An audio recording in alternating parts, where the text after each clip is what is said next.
अगर आप भी लेना चाहते हैं देश दुनिया की तमाम जानकारी तो आज ही सब्सक्राइब करें हमारे चैनल को। साथ ही नीचे दिए बेल आइकन को जरूर दबाएं ताकि हर अपडेट आप तक पहुंच सके।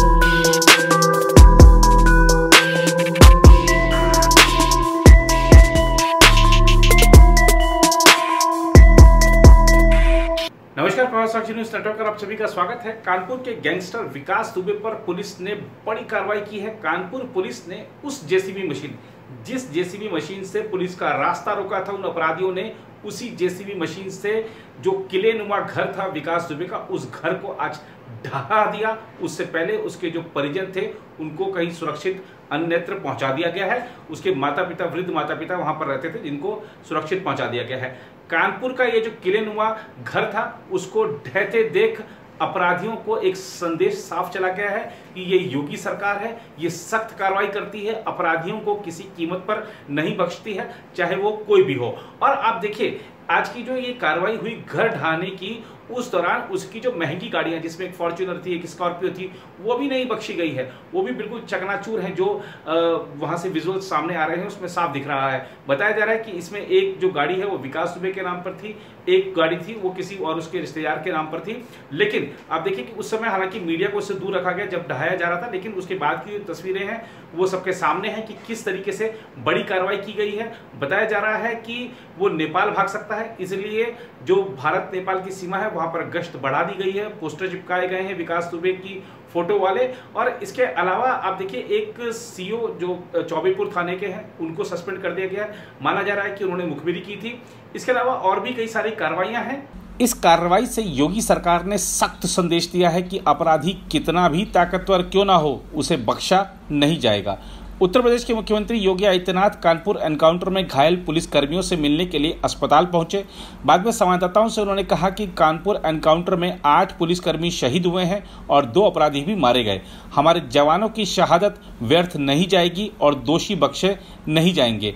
मुख्यमंत्री ने ऐलान किया कि शहीदों के परिवार को 1 करोड़ रुपए की मदद राशि, पेंशन और एक सरकारी नौकरी दी जाएगी। इस बीच खबर आ रही है कि कानपुर में चौबेपुर के एसओ विनय तिवारी को सस्पेंड कर दिया गया है। यूपी एसटीएफ विनय तिवारी से लगातार पूछताछ कर रही है। आपको बता दें कि एसओ विनय तिवारी पर मुखबिरी करने का शक है। उधर विकास दुबे पर 50,000 रुपए का इनाम घोषित किया गया है। साथ ही प्रशासन विकास दुबे की सारी प्रॉपर्टी को अटैच करने की तैयारी कर रहा है। प्रशासन उसकी सभी संपत्तियों की जांच करेगा। साथ ही साथ सभी बैंक अकाउंट्स भी सीज किए जा रहे हैं। विकास दुबे की तलाश में पुलिस की 20 टीमें अलग अलग इलाकों में दबिश दे रही हैं। इन सभी इलाकों में विकास के परिवार वाले रहते हैं। पुलिस ने अब तक इस मामले में पूछताछ के लिए 12 लोगों को हिरासत में लिया है, जिससे कि जल्द से जल्द विकास दुबे को पकड़ा जा सके। विकास दुबे के नेपाल भागने की भी आशंका है, लिहाजा लखीमपुर खीरी जिले की पुलिस भी अलर्ट पर है। लखीमपुर खीरी की एसपी ने बताया विकास दुबे को लेकर नेपाल बॉर्डर पर अलर्ट कर दिया गया है। यहाँ नेपाल से जुड़ी 120 किलोमीटर की सीमा है, जिसके अंतर्गत 4 थाने आते हैं। हर जगह फोटो चस्पा कर दी गई है। एसएसबी के अधिकारियों से भी बात हो गई है। जिले के बॉर्डर पर भी अलर्ट है और जांच की जा रही है। इस पूरी घटना को अंजाम देने वाले अपराधियों के खिलाफ कार्रवाई करने के लिए लगातार छापेमारी कर रही है। अनेक टीमें गठित की गई हैं।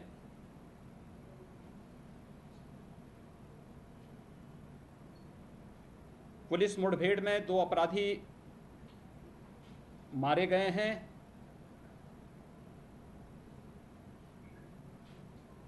हमारे पुलिस जवानों से जो असले छीन करके वे भागे थे, उनमें से कुछ असले बरामद भी हुए हैं।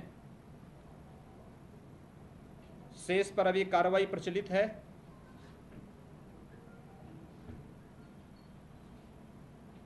इस पूरी घटना के लिए जिम्मेदार किसी भी अपराधी को बख्शा नहीं जाएगा। पुलिस के अपने जवानों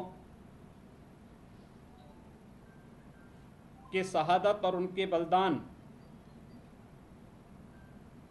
को व्यर्थ नहीं जाने दिया जाएगा।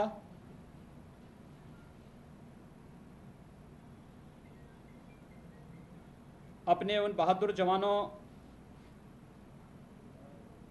जिन्होंने दिन रात में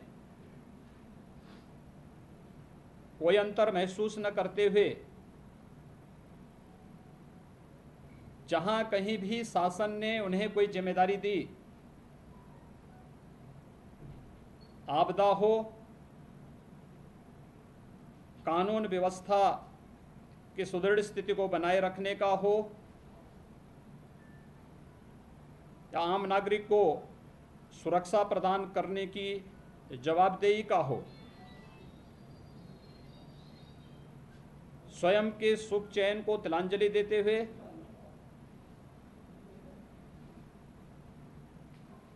स्वयं की परवाह किए बगैर जिस तत्परता और जिस मजबूती के साथ हमारे जवानों ने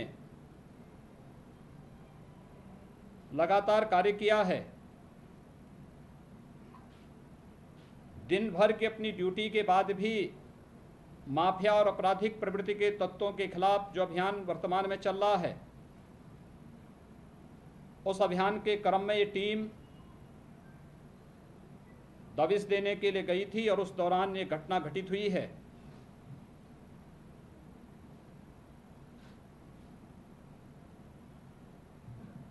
मैं अपने इन बहादुर जवानों को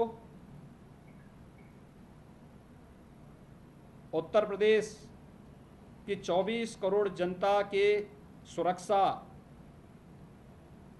के लिए अपने आप को बलिदान करने के लिए उनकी शहादत को कोटि कोटि नमन करता हूं। शोक संतप्त परिजनों के प्रति हमारी पूरी संवेदना है।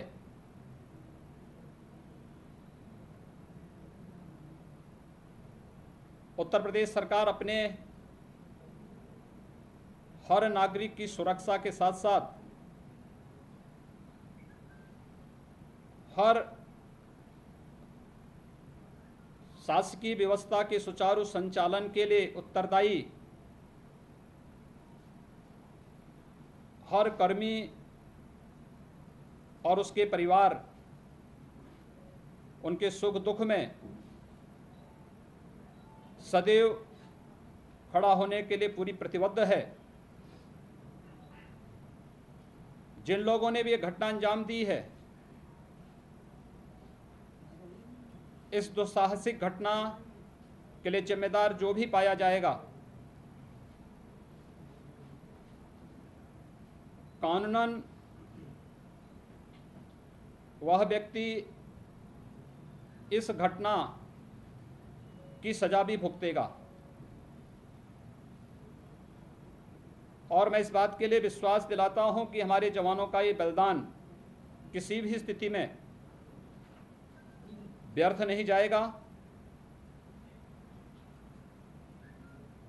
मैं भी शोक संतप्त परिजनों से मुलाकात के साथ ही अपने उन बहादुर जवानों को श्रद्धा सुमन करने का अवसर मुझे और मेरे सहयोगी उप मुख्यमंत्री श्री केशव प्रसाद मौर्य जी को और अन्य सहयोगी मंत्रियों को, जनप्रतिनिधियों को प्राप्त हुआ है। मैंने परिजनों को भी इस बात के लिए आश्वस्त किया है कि हम लोग इस दुख की घड़ी में उनके साथ में हैं। जवानों ने जिस मजबूती के साथ अपनी जिम्मेदारियों का निर्वहन किया है, उसके लिए उनके कर्तव्यों के प्रति हम सब की विनम्र श्रद्धांजलि है। उत्तर प्रदेश सरकार अपने इन सभी शहीद हुए जवानों के परिवार वालों को, यद्यपि शहादत की कोई कीमत नहीं होती, लेकिन उन परिवार वालों के साथ में पूरी मजबूती के साथ खड़ी है। उन सभी परिवार के सदस्यों में प्रत्येक पीड़ित परिवार, जितने भी हमारे जवान शहीद हुए हैं, उनके परिवार के सदस्य को शासकीय सेवा में लेने के साथ ही असाधारण पेंशन भी उन सभी परिवार वालों को सरकार उपलब्ध कराएगी। इसके साथ ही आर्थिक सहायता के रूप में भी 1 करोड़ रुपए प्रत्येक शहीद के परिवार को अतिरिक्त सरकार की ओर से उन्हें उपलब्ध कराया जाएगा। मैं फिर इस बात के लिए आश्वस्त करता हूं कि जिन भी लोगों ने इस घटना को अंजाम दिया है, कानून के दायरे में लाकर उन्हें कठोरतम सजा दिलाने का कार्य भी प्रदेश सरकार करेगी। उधर इस हाई प्रोफाइल मामले की जो जांच है अब वरिष्ठ अधिकारी कर रहे हैं। जल्द ही सच सामने आएगा कि उस रात को क्या क्या हुआ था, किस तरीके से जो अपराधी हैं उन्होंने जब गोली बरसाई थी और उससे पहले क्या उनके पास सूचना पहुंच गई थी कि पुलिस की टीम आने वाली है। इसके अलावा आप देखिए हमारे जो पुलिसकर्मी जो शहीद हुए हैं, आप देखिए कि उन्होंने मरते मरते भी पुलिस के लिए काम करते रहे। एक पुलिस वाले की हथेली पर एक गाड़ी नंबर लिखा हुआ मिला हुआ है और माना जा रहा है कि जब उनका अंतिम समय आया होगा तो जिस गाड़ी से अपराधी भागे होंगे उस गाड़ी का नंबर उन्होंने नोट करके हथेली पे छोड़ दिया था कि जब पुलिस आए तो पुलिस को वो गाड़ी का नंबर मिल जाए। वाकई में अद्भुत शौर्य दिखाया था। ठीक है, हालात जैसे भी रहे हों, शहादत उन्होंने अपने कर्तव्य पथ पर दी है। उनकी शहादत को सलाम।